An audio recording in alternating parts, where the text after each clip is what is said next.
Oke, kita akan langsung masuk ke pembahasan pertama kita, teman-teman, yang dimana di sini kita akan kenalan dengan pipe ya. Pipes di Nest.js itu apa sih? Di sini teman-teman bisa lihat ya.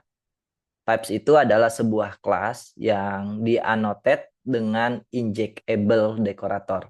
Which is ini adalah sebuah apa namanya kelas biasa sebenarnya ya teman-teman. Cuma kita tambahkan dekorator injectable gitu teman-teman. Itu di sini dia juga akan ngeimplement sebuah pipe transform interface.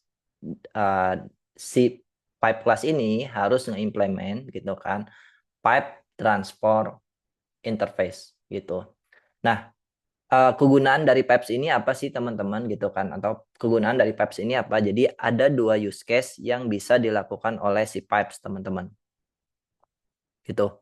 Yang pertama di sini teman-teman bisa lihat yang pertama kita bisa nge-transform sebuah input data menjadi sebuah form yang kita inginkan. Sebuah form yang kita inginkan. Sebagai contoh di sini teman-teman bisa lihat misalkan kita punya input dari sebuah form dari klien gitu kan. Kita bisa nge-transform jadi input yang kita inginkan, misalkan kita punya input dalam bentuk string, contohnya kita bisa nge-transform dia menjadi sebuah integer, gitu. Gitu. Jadi intinya kalau ada sebuah string, kita bisa nge-transform jadi sebuah integer, gitu. Kita bisa jadikan, bisa seperti itu ya teman-teman. Itu contoh kasusnya untuk yang transformation. Terus yang kedua, use case-nya adalah dengan pipe ini kita bisa membuat sebuah validation atau validasi teman-teman yang dimana di sini kita bisa nge-evaluate atau nge-evaluasi input data dan jika valid kita akan ngeproses. Tapi misalkan input datanya tidak valid dan tidak sesuai dengan aturan yang sudah kita buat, kita atau si pipe ini nanti akan nge-throw sebuah exception, teman-teman. Akan nge-throw sebuah exception gitu. Oke, lalu apa namanya? Pipes ini akan operasi ya, atau beroperasi di argumen gitu kan, yang dimana akan diproses oleh si route handler gitu. Jadi nanti implementasinya si pipes ini ada di dalam sebuah argumen di dalam sebuah route handler teman-teman gitu. Jadi akan diproses di dalam sebuah route handler di dalam sebuah controller teman-teman.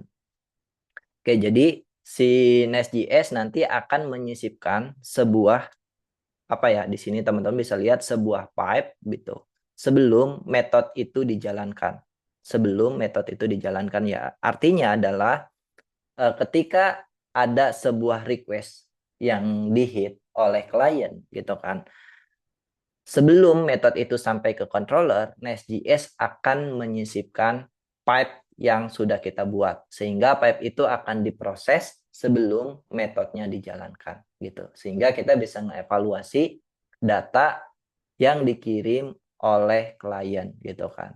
Nanti kita bisa cek datanya sesuai dengan yang kita inginkan atau tidak. Kalau sesuai, kita lanjutkan. Kalau enggak, dia atau si Nest.js akan nge-throw error. Gitu. Jadi, secara simpel, sekali lagi tujuan dari pipe ini ada dua teman-teman.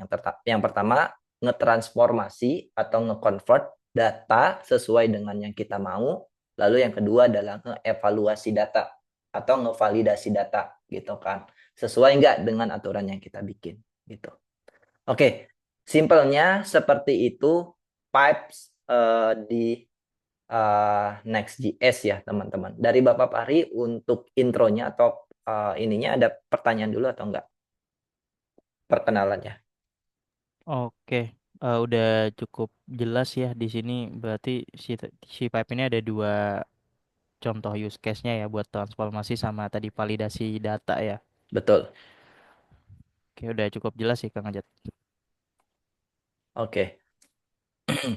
Oke, paling itu aja teman-teman untuk intronya. Kita akan lanjutkan gimana cara pakainya di bagian lainnya. Cuma mungkin sebelum ke sana aku akan nunjukin dulu beberapa pipes yang sudah disediakan oleh si uh, Nest.js ya teman-teman.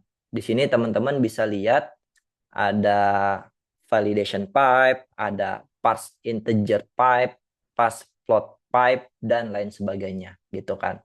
Ini adalah sebuah pipes yang sudah disediakan oleh Nest.js. Tapi kalau kita mau bikin sesuai dengan yang kita mau, itu juga bisa gitu. Oke, mungkin itu aja.